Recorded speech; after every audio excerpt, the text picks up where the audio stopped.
How many of y'all want his presence? How many of y'all need his presence? Yeah, there's nothing without him. And the sooner we realize that, the better off we are. Thank God for this morning and for, again, the opportunity to deliver his word. And as always, I pray that the words of my mouth and the meditation of my heart be acceptable in his sight. That I decrease so that he can increase and that his people can get the word they're so desirous and in need of having.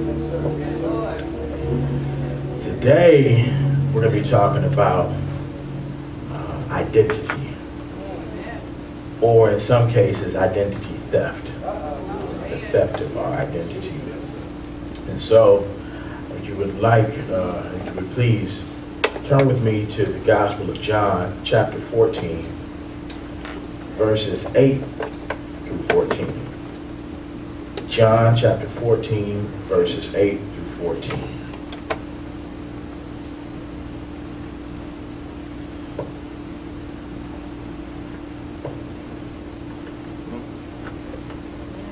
And it reads as follows. Philip said to him, Lord, show us the Father, and we will be satisfied. Jesus said to him, have I been with you all this time, Philip, and you still do not know me? Whoever has seen me has seen the Father. How can you say, show us the Father? Do you not believe that I am in the Father and the Father is in me? The words that I say to you, I do not speak on my own, but the Father who dwells in me does his works. Believe me that I am in the Father and the Father is in me. But if you do not, then believe me because of the works themselves. Very truly, I tell you, the one who believes in me will also do the works that I do. And in fact, will do greater works than these, because I am going to the Father. I will do whatever you ask in my name, so that the Father may be glorified in the Son. If in my name you ask me for anything, I will do it. The word of God for the people of God. Chose as a title for this sermon, Greater Works. Greater Works. For whatever reason, this week, I have a streaming service, I have Tidal, and when I get a good song, sometimes I'll ride around listening to that thing all day, pretty obsessively, just on repeat. Okay, so I'm not alone. And for whatever reason, around Wednesday, I was like, man, I need to hear Endow Me by the Clark Sisters. And I have not stopped playing that joint all week. From the original to the live version on Twinkie Clark, the one that was recorded here in Charlotte. And, when I was younger in the faith, if you put that song on, that was like one of the few songs that made me come unglued. Like, I lose composure. Something about it, this appeal to ask God to endow, to transfer his power to us, to give us, and just to talk about all the things that we know we're supposed to do, to repeat the scripture back to, to lay hands, right, to discern, right, to understand God's holy word, to be able to raise the sick, to heal the sick rather than raise the dead. And it says, endow me, God. God, make me like that. Give me your power, holy. And something about that is a confession of our weakness, and that it really is not about us. That all those things, the power to do those things, doesn't come from us. But it's an appeal to God to say, God, endow me with the ability to do those things. It's the correct sort of identity that we need to have. There's this concept, a theory, sociological theory, called looking glass self. Looking glass is an old school term for a mirror, right? And so what this theory says is that human beings develop their sense of self, their sense of identity, based upon how they see themselves reflected back by others. So in other words, you discover who you are by what other people tell you you are. So that as a young child, if people constantly tell you, oh, you're so cute, you're so cute, after a while, you're going to be getting to deduce, I guess I'm pretty cute. Right? Or if you're constantly told your entire life, you are so smart, oh, you are so intelligent, oh, man, you are so smart, you're going to start to think of that and say, well, as I'm being reflected, right, I must be smart because that's what I'm constantly getting back to me. Howsoever, the same thing holds true with negative things. See, because if folks constantly tell you that you're ugly, then you internalize and say, well, I must be ugly because that's what's being reflected. The looking glass is telling me that I'm ugly. The looking glass is telling me that I'm not smart. And anybody who's ever been made fun of, right? How many of y'all came up not having a whole lot? See, that's a good amount of folks. How many of y'all know what it is to go to school wearing some shoes that ain't name brand? Right?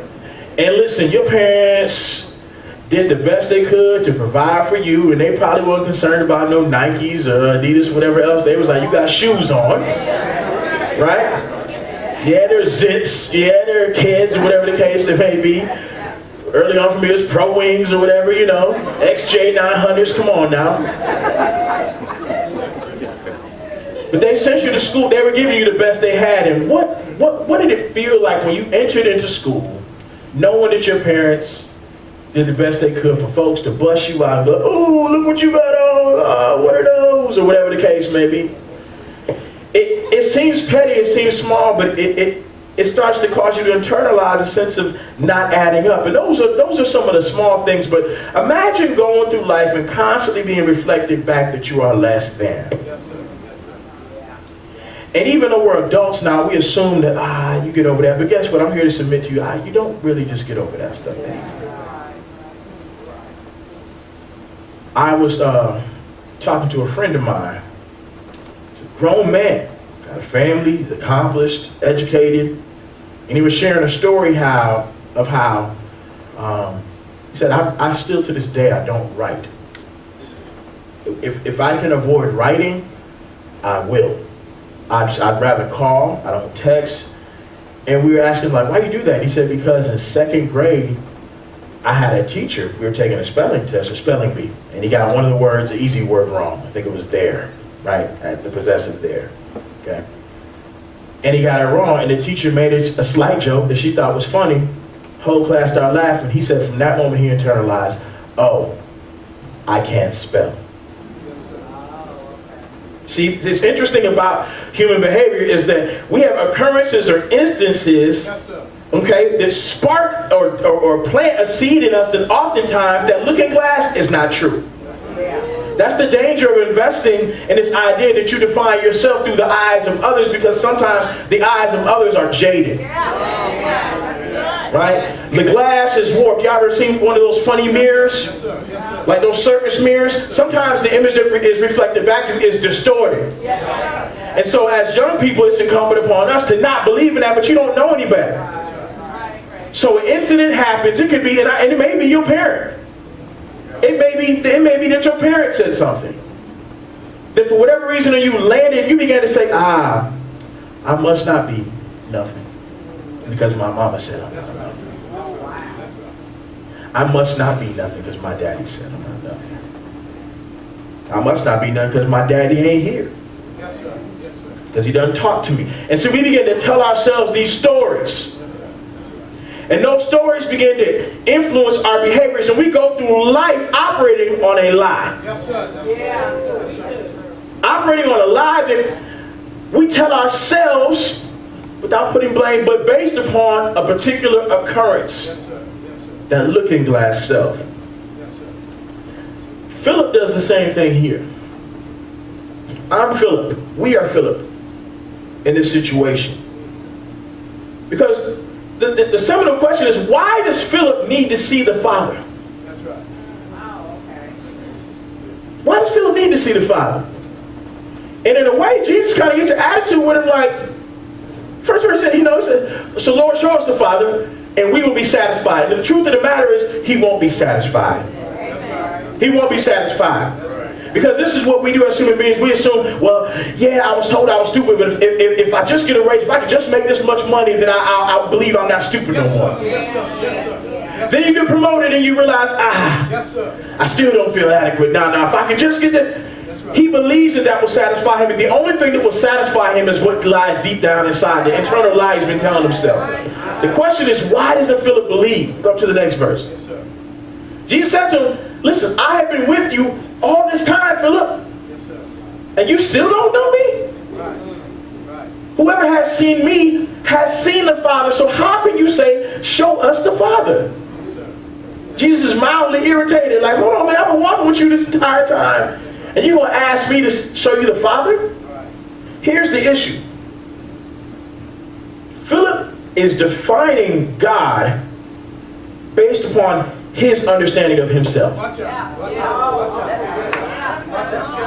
He's looking at Jesus saying, listen, man, I've seen you do some amazing stuff, but you look like me. You come from the same background as me. Yes, sir. Yes, sir. He's thinking, okay, here I am, a Jew, a minority in that environment, in Roman-occupied Palestine. A person of not a whole lot of means, a person of not a whole lot of status. I'm not big and bad. I'm not calling no shots. I'm not a priest. That's right. Right? I don't have any societal influence. I don't have any cultural capital. And you telling me that you got it. I want to believe you, but you look too much like me, and I know what I think about myself, so I need to see something else.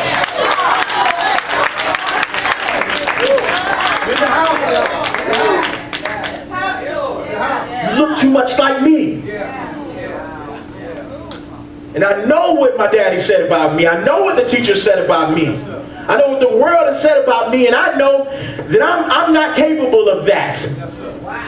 You just look too much like me, so I have every reason to doubt you. That's really what he's saying by saying, I need to see the Father. That's right. That's right. And Jesus he's pushing that. They said, what do you mean? You have all the evidence that you need, and yet you still don't believe? But it's not about Jesus at the end of the day. It's about how we develop our identity. It's identity theft, really.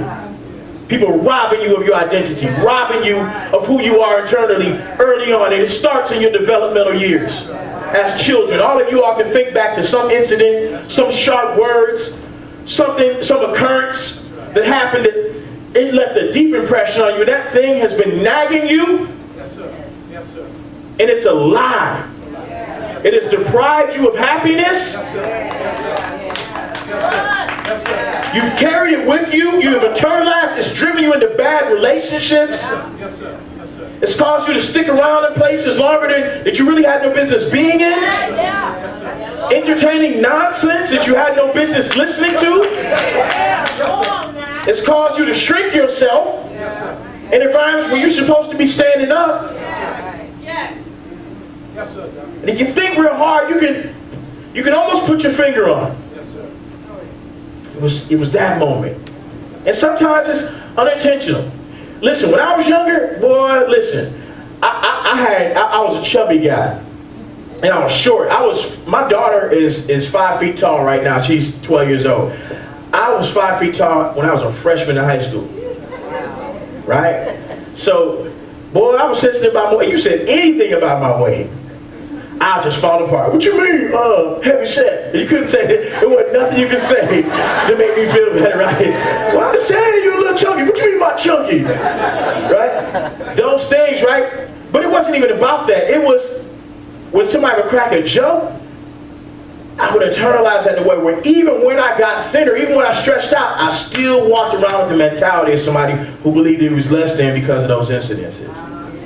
Whether it was the racism that I experienced from the adults in my life who mistreated me, folks who were given charge of my education, or whether it was athletic coaches who went out their way to do things, those things stay with you over your life and they inform your actions. And that's what's happening here. We've all had those incidences that help to generate our sense of self for better or for worse. They plant seeds in our minds, and over time we allow them to grow, and that growth informs our behavior. We act on that stuff. But I'm here to tell you today, it's a lie. Whatever happened to you was not your fault. It was not your fault. Whatever caused you to believe that about yourself, it was not your fault. I don't care. Your parents separating, that was not your fault. Your father never coming around to check on you, that was not your fault.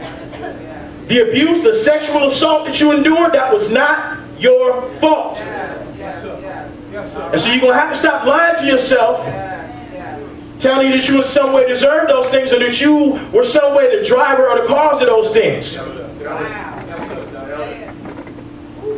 Because what happens when we don't get rid of that stuff is that even when you're successful, it causes something called the imposter syndrome, Doc. I see it all. There are CEOs of Fortune 500 companies who have been through struggle, who come from oppressed groups. They may be women, they may be black folk. Even when they reach that upper echelon, they'll tell you in conversation, you know, I still struggle with feeling like I'm not smart enough. Even though I've reached the pinnacle of my career, I still sometimes feel like I don't belong. Yes, sir. Yes, sir. They still doubt themselves. They still feel like imposters. That's right. Wow. That's right. They ask themselves, man, when are folks going to find out that I ain't really on that dope? When they going to find out that I'm not really on, and they continue to play that tape on a loop to themselves, right? And it comes from this concept of identity. And if you haven't heard it before, you know what to call it now. Philip's dealing with this imposter syndrome. Okay, so we're gonna go a little further and figure out how Jesus deals with this thing that he's been carrying inside of him, and it causes him to ask Jesus if he can see the Father. He just needs more, but no matter what Jesus shows him, he's not going to be convinced. So Jesus flips the script on him by saying, listen, in the next verse, he says, do you not believe that I am in the Father and the Father is in me? The words that I say to you, I do not speak on my own, but the Father who dwells in me does his works. So what he's telling him is, you're assuming that this is about me. You're looking at me and thinking that person in their power cannot do these things. And he's like, you're actually right. But he's telling me, if you're looking at me, you're looking at the wrong thing. Yes, sir. Because I'm not doing this in my own authority. Yes, sir. Yes, sir. The origin of what I'm doing, Yes, sir. it doesn't originate Yes, sir. in me. Yes, sir. It comes from the Father who dwells in me. So because you don't understand the anatomy Yes, sir. of how God's economy works, you're steadily looking at the person of flesh and bones in front of you, and you can't conceive Yes, sir. how this is operating. Wow. That's good. It's not me, man. You're looking at the wrong thing, Philip. Take one verse further. This is the part I love. He said, believe me that I'm in the Father and the Father is in me, but if you do not, then just look at the works. Don't even look at me, just look at the fruit.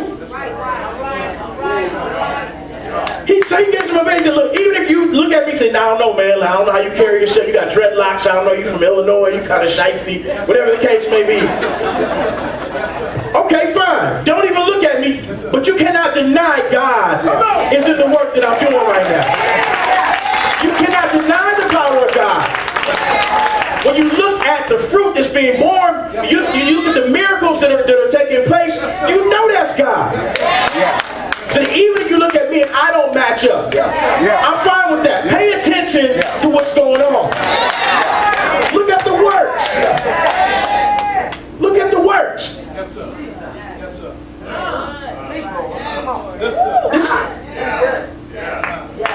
This is what we got to do. Because let's be honest, sometimes we, speaking, from perspective of black folks, sometimes we look at us and we do the same thing. We've been told so long, society has reflected back to us that black means this, and black, oh, well, you can't hide, black folk do that, black folk don't ever come on. And we look at each other and we expect the worst because of what we've been fed over time. Right? Right? But come on now. Look at the works. You know God has been with us. When you consider how far we come, Right? You know that we are fearfully and wonderfully made. Come on now. And guess what? It don't come from us. It ain't about you black or whatever. It's about God. It's about the Father who dwells within us. Right? It's by His power, not our own authority. Right? But when we believe the things that society tells us that we receive from other folk, we get in trouble. Right? Pay attention to the works. Pay attention to the fruit. You know a tree by the fruit that it bears. Right? And we're looking at everything but the fruit. Alright? The cool thing about this is, like, you know, Jesus flips it on him by telling him he's looking at the wrong thing. And it, you know, I always got to find a way to weave a Jay-Z verse in here, right? So, Jay-Z and the Clark sisters are a powerful combination. Amen. Alright? Nobody wins with the family feuds, right? Come on, hey. But then, so ambitious, he says, he's talking about his mentality and the people around him. He's talking about folks who have doubted him. And he says, so I laced up my boots even harder. Father, his father is too far away to father. His father was absent. Father is too far away to father. Further, moreover, kids either smoke reefer or either move white. There's few writers in my cipher around him. So they made light of my type of dreams seem dumb. They said, wise up. How many guys that you see making it from here? The world don't like us. Is that clear? All right, but I'm different. I can't base what I'm going to be off of what everybody isn't. They don't listen. I can't base what I'm going to be off of what everybody isn't. But the world don't like us. I get that. But do you know who dwells in me, though? I'm not doing this in my own authority. And so if I go around continuing to believe what the word reflects back to me, I'm never going to accomplish my purpose. I'm never going to be endowed with the power that I'm asking God to bestow upon me. I'm never going to fulfill my mission in life so long as I allow my sense of self to be informed by what others are telling me. At some point in time, you have to break the tape. Yes, sir. You got to break the tape and decide for yourself that that is not who you are, that that is not your identity, that your identity has been stolen, and that you are going to recover it.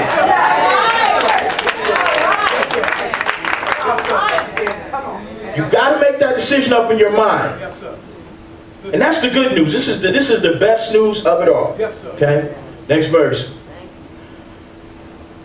Very truly I tell you, the one who believes in me will also do the works that I do. And in fact will do greater works than these, because I'm going to the Father. Yes, sir. Okay? The good news about that is he said greater works than these. Stop looking at me. Look at the works. You see that? That's amazing. Guess what? You're going to do that. Come on. And you're going to do more than that. So long as you stop paying attention to what people have told you, so long as you refuse to accept what experiences have informed in you about yourself, so long as you believe that the Father has the power, so long as you ask God to endow you with that power, then you'll be able to do greater works than these. Listen, if y'all get this in your spirit, it actually relieves things, because you ain't got to be perfect. Right? Yeah, you are coming up short. Every day I come up short. Right? Every day I put on the scale and I'm left wanting. Okay? But at the end of the day, that's enough for God to work with. You were short from the beginning. That ain't no problem. That ain't no problem. That ain't no problem. Right? You were short from the beginning. Greater works. He has to check Philip by telling him what his own identity is. He says, even when you see all these wonderful things I've been able to accomplish, understand you're going to do greater works, because that same power that works in me also works in you. Whatever you ask in my name, I will give to you. And that's where there's the hierarchy there, right, of the Trinity. So we pray to the Father in the name of the Son Through the power of the Holy Spirit. He gives us utterance, right? The Spirit guides us. We don't come in our authority either. Right? But he's given us the blueprint. Jesus is like, listen, I'm telling you exactly how this works. He's commissioning us to literally go out here and live your best lives. Right? But in order to do so, you're going to have to get over this feeling that you're unworthy, that you're undeserving, etc., etc. And so I want to invite you today, whatever that tape is, whatever that old record is, whatever those incidences were, and I don't want to belittle them because it's real, right? It's real stuff. Like, you talking to somebody who's worked through a lot of this stuff in therapy, okay? Like, shout out to people who go to therapists. You know what I mean? Hey. Particularly black folk, get you a good therapist, yo, wonders, right? But like, you know, so working through a lot of this stuff, now I'm able to say, oh, okay, but y'all, if we don't pull this thing up by the root, it's going to deny you from doing these greater works. And now is the time, do not deny yourself. Ask the Lord to endow you, and you retrieve your stolen identity. Word of God for you, guys.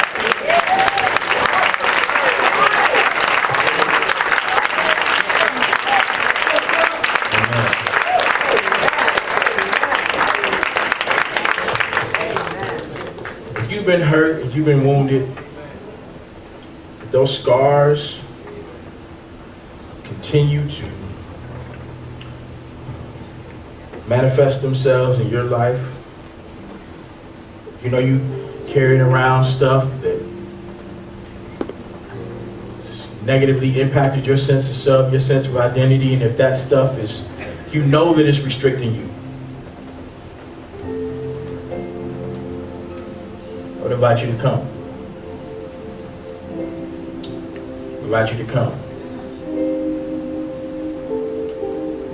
Because God knows. Even more than that, He knows who you truly are. Who He created for you to be. He knows who you were before He formed you in the womb. He knows what His purpose is for your life.